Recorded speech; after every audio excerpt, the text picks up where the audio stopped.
In this day and age, almost everyone has social media. When you think about it, it takes very little time to create an online persona. That being said, it also takes huge amounts of personal data. And it's not just social media, it's any app that you download. Every time you go online shopping, all of those sites are gonna ask you to access your location, to access your contacts, and you at least need to provide an email or a phone number. Again, they send you messages, and depending on how you interact with them, it tells them a lot about you. So my question is, what exactly is done with all this data? My interest of this topic was piqued when I came across an article written by a girl named Sierra Wake, who is a graduate student at Loyola University of Maryland. One of the most important details of the article was actually the fact that many social media accounts, including Facebook, Twitter, Reddit, Instagram, all those accounts, they have a specialized system in place that tracks your behavior. In this same article, there was a link to a TED Talk by a computer scientist by the name of Jennifer Goldbeck. In this TED Talk, she actually walks through the working mechanisms of the technology involved in social media.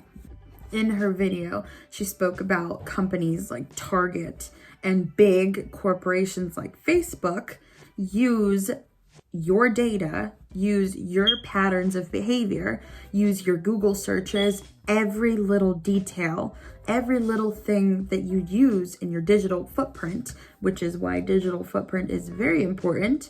They use all of those things to figure out what exactly it is that you're looking for. Again, I want to emphasize how important your digital footprint actually is, because it gives a lot of information to various search engines like Google and to social media accounts and sites that may use this information in order to suggest different advertisements for you. Let's say you start Googling different things such as fashion trends and clothes and shoes and specific items that you'd like. And then the next time that you open Instagram, all of a sudden you are suggested a bunch of clothes.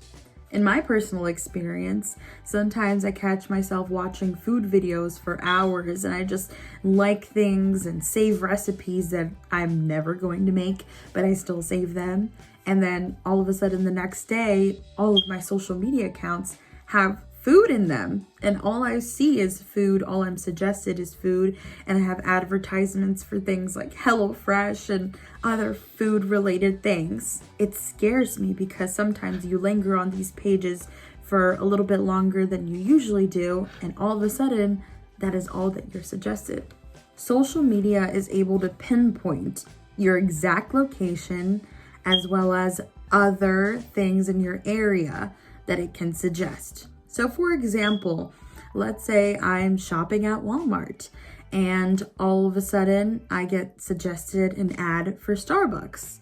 And little to behold, right by the Walmart, just literally a block away, is a Starbucks. Sometimes we don't notice these things because we feel that it's a coincidence and that's all there is to it. But when we really start to think about it, it's actually all calculated. And our data is being used for all of this.